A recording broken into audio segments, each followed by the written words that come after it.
15 डिसेंबर 2024 रोजी जिल्हापेठ पोलीस स्टेशनचे जवळपास 10 कर्मचारी PI सहित माझ्या घरी सकाळी 8 वाजता आले आणि मला बळजबरीने घरातून कोणतंही कारण नसताना पोलीस स्टेशनला घेऊन गेले।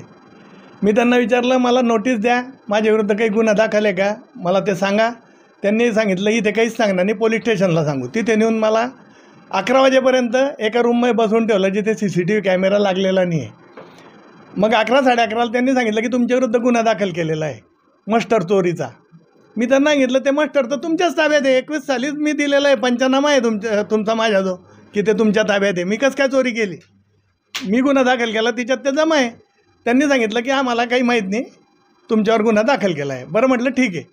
मग त्यांनी मला संध्याकाळी 5 वाजता त्या गुन्ह्यामध्ये अटक दाखवली। मला सकाळी 8चं नेलं, 11ला गुन्हा दाखल केला आणि 5ला अटक दाखवली आणि मला मग लॉकअपला ठेवलं।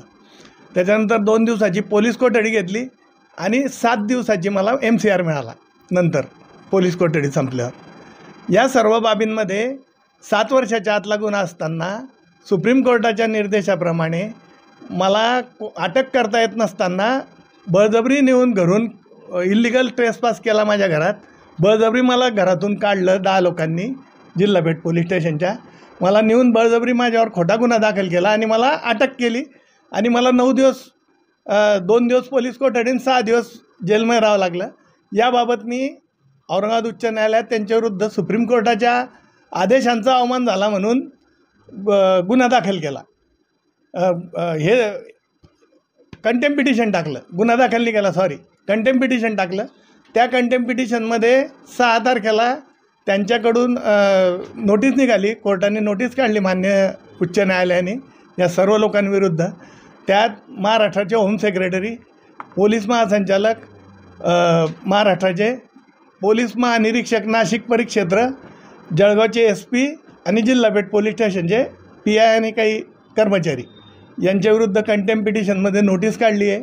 21 मार्च रोजीपर्यंत त्यांनी त्यांचं लेखिक म्हणणं कोर्टात सादर करायचं आहे, त्याच्या प्रती आम्हाला द्यायची आहे आणि 28 तारखेला या प्रकरणाची सुनावणी ठेवण्यात आलेली आहे कंटेम्प्ट पिटिशनची। या कामामध्ये आमच्या वतीने औरंगाबादचे ज्येष्ठ विधिज्ञ अजित B काळे वकील साहेब हे काम पाहत आहे।